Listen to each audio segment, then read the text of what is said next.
Hello student, आज हम start कर रहे हैं क्लास 10th का एक्सरसाइज 8.1। इससे पहले हमने इंट्रोडक्शन टू ट्रिग्नोमेट्री इंट्रोडक्शन हमने पूरा कंप्लीट कर लिया है, तो वो वीडियो आप जाके देख सकते हैं। आज हम स्टार्ट कर रहे हैं क्वेश्चन नंबर 1 एक्सरसाइज 8.1 का। तो बच्चे यहाँ पर देखो क्या है, क्वेश्चन नंबर 1 में क्या देखा है, इन ट्राइंगल ABC में राइट एंगल जो है वो क्या है, B। AB कितना देखा है 24 centimetre and BC 7 centimetre. Determine sine A and cos A, ये हमें फाइंड करना है। अच्छा, A हम कहाँ पर रखेंगे, बेस और हाइपोटेनस से जो एंगल बनेगा उस प्लेस पर हम क्या रखेंगे, A रखेंगे। तो बच्चे ट्राइंगल से समझते हैं इसको। तो सपोज ये हो गया हमारा एक ट्राइंगल, ओके, जिसमें A जो होगा वो बेस और हाइपोटेनस से जो मिल के बन रहा है वहाँ पर रखना पड़ेगा हमें। ये हो गया। और B को कहा है राइट एंगल है, तो B हमारा यहाँ पर आ जाएगा और C को यहाँ पर रिप्रेजेंट करेंगे, ओके। अब यहाँ पर AB कितना है 24 सेंटीमीटर और BC 7 सेंटीमीटर। इसका हाइपोटेन्यूज हमें फाइंड करना है। अब हाइपोटेन्यूज कैसे फाइंड होगा, पाइथागोरस थ्योरम से, मतलब कि h का square is equal to p का स्क्वायर प्लस ऑफ b का स्क्वायर। तो बच्चे h square is equal to perpendicular कितना है 7 प्लस बेस कितना है 24 का स्क्वायर, तो ये हो गया हमारा 49 प्लस ये होता है 576 576। दोनों को ऐड करेंगे तो बच्चे ये हमारा आएगा 625 और ये h स्क्वायर के बराबर होगा। तो h इज इक्वल टू क्या हो जाएगा, अंडर ऑफ 625। अब इसका रूट जो होता है वो होता है 25, ओके, सेंटीमीटर में कन्वर्ट कर देंगे, मतलब कि यहाँ पर हमारा जो हाइपोटेनस है वो 25 सेंटीमीटर हो जाएगा, ओके। अब बच्चे हमें क्या निकालना है, साइन A। तो साइन A जो होता है वो होता है परपेंडिकुलर अपॉन में हाइपोटेन्यूज। तो परपेंडिकुलर की बात करें तो वो हमारा कितना है 7 और हाइपोटेन्यूज की बात करें तो वो हमारा कितना है 25। तो साइन A का वैल्यू कितना आ गया 7 अपॉन में 25। इसी तरीके से कॉस A जो होता है वो बेस अपॉन में हाइपोटेन्यूज होता है। तो बेस की बात करें तो यहाँ पर हमारा है 24 और हाइपोटेन्यूज 25, ओके। तो यहाँ पर 24/25 हो जाएगा हमारा कॉस A का वैल्यू, ओके। अब यहाँ पर हम करेंगे सेकंड पार्ट में क्या देखा है, साइन C।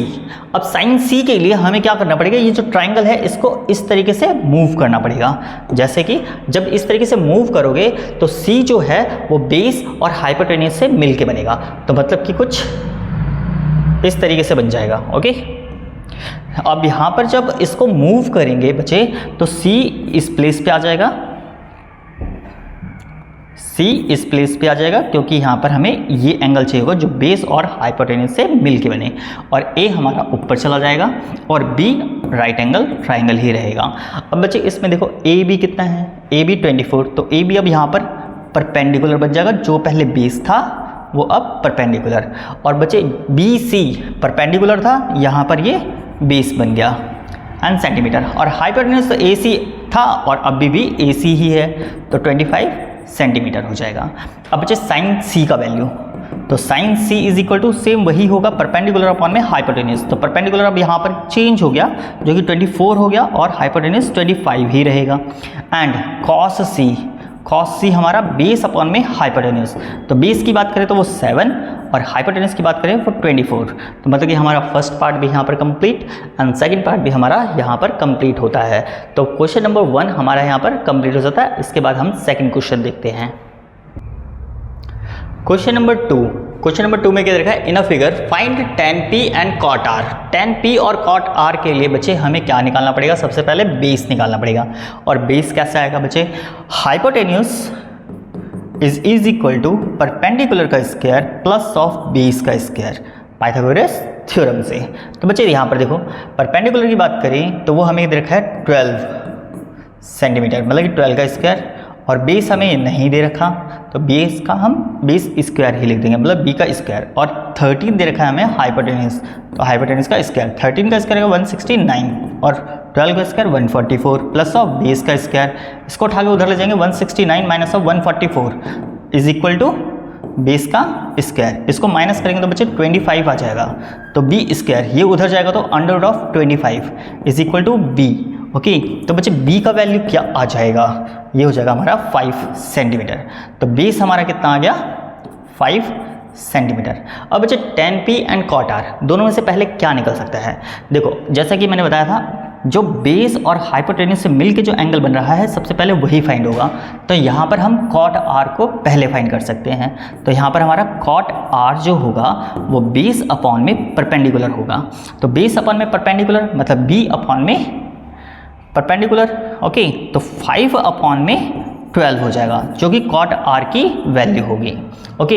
अब 10p के लिए क्या करना पड़ेगा, इस ट्राइंगल को इस तरीके से मूव करना पड़ेगा। तो बच्चे ट्राइंगल को हम कुछ इस तरीके से बना लेते हैं अब, ओके। ये हमारा ट्राइंगल बन गया।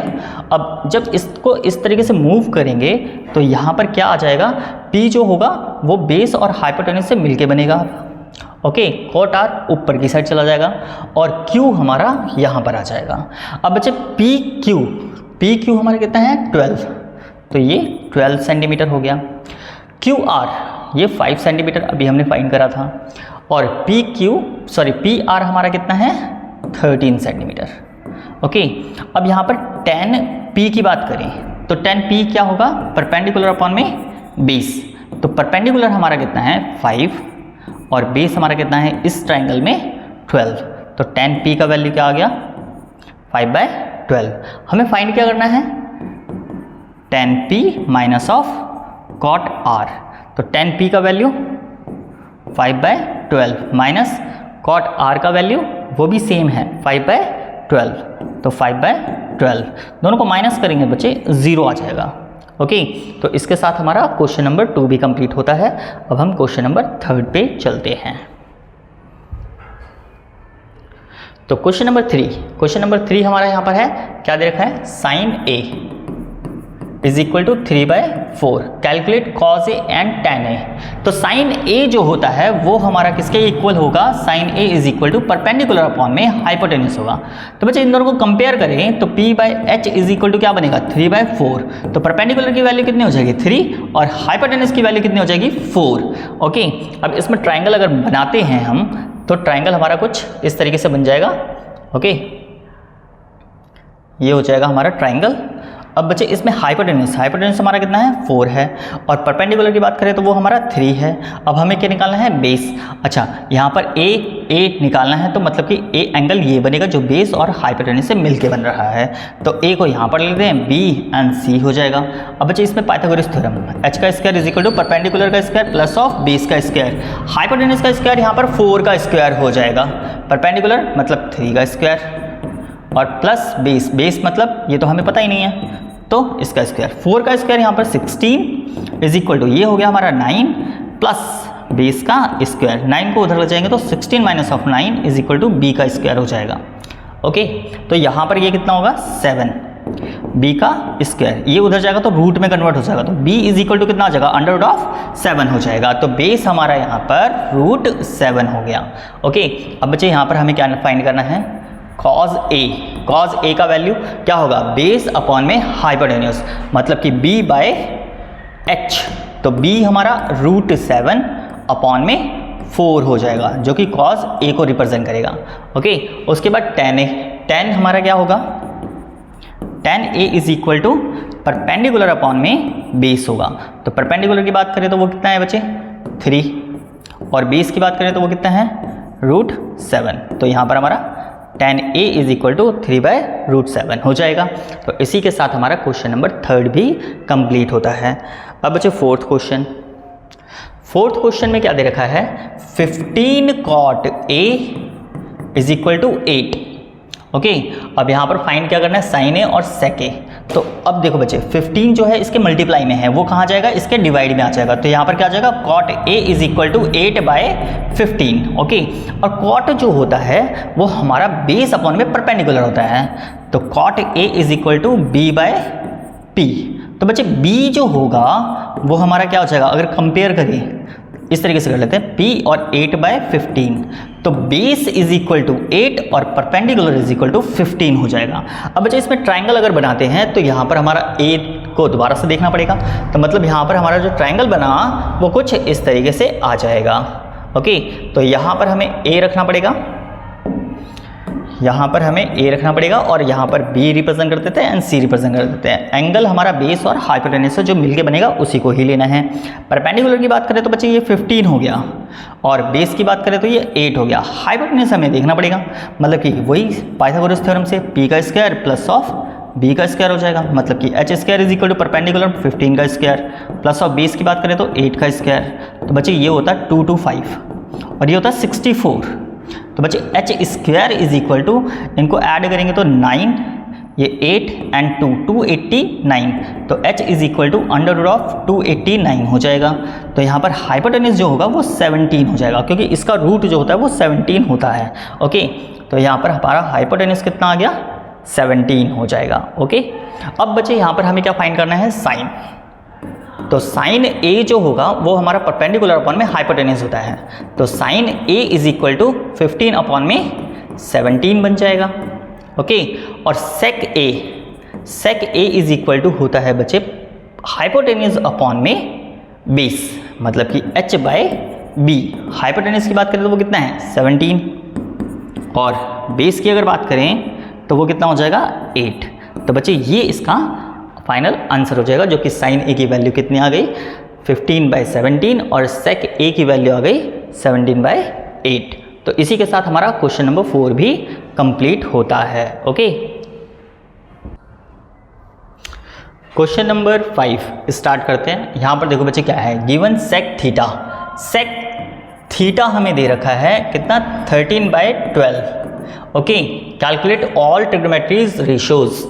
ओके, मतलब कि इसमें सारे निकालने हैं सेक को छोड़कर, जितने भी होते हैं, मतलब 6 होते हैं, 6 में से 1 दे रखा तो कितने रिमेनिंग रह गए 5। ओके, 5 हो गए, 5 निकालने हैं इसमें। ओके, तो बच्चे सेक थीटा जो होता है, sec theta is equal to hypotenuse upon में बेस होता है। ओके, इसके लिए ट्राइंगल बना लेते हैं पहले तो, है ना, ये हो गया ट्राइंगल। अब बच्चे हाइपोटेन्यूज की अगर बात करें यहाँ पे, तो हाइपोटेन्यूज अपॉन में बेस इज इक्वल टू क्या होगा 13/12। तो h की वैल्यू यहाँ पर 13 हो गई और बेस इज इक्वल टू 12 हो जाएगा, मतलब कि ये 13 और ये 12। तो हमें क्या फाइंड करना है, परपेंडिकुलर।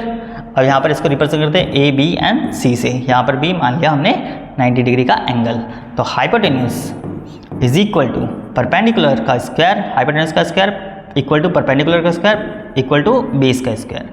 हाइपोटेन्यूज हमारा 13, तो 13 का स्क्वायर, परपेंडिकुलर की बात करें तो 12 का स्क्वायर, सॉरी बेस है यहाँ पे, परपेंडिकुलर तो ऐसे ही आएगा, बेस हमारा 12 का स्क्वायर, 13 का स्क्वायर होता है 169 और परपेंडिकुलर स्क्वायर प्लस 144 12 का हो जाएगा। अब इसको उठा के उधर ले जाते हैं, तो यहाँ पर हमारा क्या हो जाएगा, perpendicular square is equal to, इसको उठा के उधर ले जाएंगे तो यहाँ पर 169 माइनस ऑफ 144 हो जाएगा। P square is equal to जो होगा वो कितना आ जाएगा 25 हो जाएगा। तो P is equal to under root of 25, तो P इज इक्वल टू 5 हो जाएगा, मतलब कि हमारा परपेंडिकुलर कितना हो गया 5 हो गया। ओके, अब इसमें हमें क्या करना है बच्चे, सारे के सारे ट्रिग्नोमेट्री रेशियोज निकालने हैं। ट्रिग्नोमेट्री रेशियोज क्या हो जाएंगे, देखो जैसे कि साइन थीटा हमारा क्या हो जाएगा P/H हाइपोटेन्यूज, मतलब कि परपेंडिकुलर अपन में हाइपोटेन्यूज, तो ये क्या हो जाएगा 5/13। ओके, फिर होता है हमारा कॉस थीटा क्या होता है बेस अपॉन में हाइपोटेन्यूज, बेस कितना होगा बच्चे यहाँ पर 12 अपॉन में 13 हो जाएगा। उसके बाद यहाँ पर हमारा क्या आ जाएगा tan theta is equal to perpendicular upon में बेस होता है, तो परपेंडिकुलर कितना हो गया 5 अपॉन में बेस हमारा 12। उसके बाद हमारा आ जाएगा यहाँ पर कॉजेक थीटा जो होता है बच्चे वो होता है हमारा हाइपोटेन्यूज अपॉन में परपेंडिकुलर, तो हाइपोटेन्यूज यहाँ पर कितना है 13 और परपेंडिकुलर यहाँ पर 5। और उसके बाद कॉट थीटा जो होता है वो बेस अपॉन में परपेंडिकुलर होता है, तो बेस यहाँ पर कितना है 12 और परपेंडिकुलर यहाँ पर 5। तो मतलब कि ये सारे हमारे पाँचों के 5 ट्रिग्नोमेट्री फंक्शंस यहाँ पर आ गए हैं, जो कि रेशियोज फार्मूला होते हैं, उसके बिहाफ पे हमने यहाँ पर सारे के सारे फाइंड कर दिए हैं। ओके, अब यहाँ पर हम क्वेश्चन नंबर 6 देखेंगे। तो क्वेश्चन नंबर 6 में देखो क्या लिखा है, if angle A and B are acute angle such that the cos A equal to cos B, मतलब कि ये हमें गिवन है। Okay, then show that angle A is equal to angle B, ये हमें प्रूव करके दिखाना है। तो मतलब कि यहाँ पर देखो बच्चे, यहाँ पर गिवन लिखते हैं पहले। गिवन क्या है हमें, cos A is equal to cos B. तो मतलब कि एक बार हमें एंगल ए के लिए फाइंड करना होगा कॉस, और एक बार एंगल बी के लिए फाइंड करना होगा। ओके, तो उसके बिहाफ पे हमारे ट्रायंगल भी चेंज होंगे। ओके, और यहाँ पर टू प्रूफ जो है वो क्या होगा बच्चे, वो हमें दे रखा है angle A is equal to angle B, ये हमें प्रूफ करके दिखाना है। अब हम इसके अकॉर्डिंग एक ट्रायंगल बनाते हैं।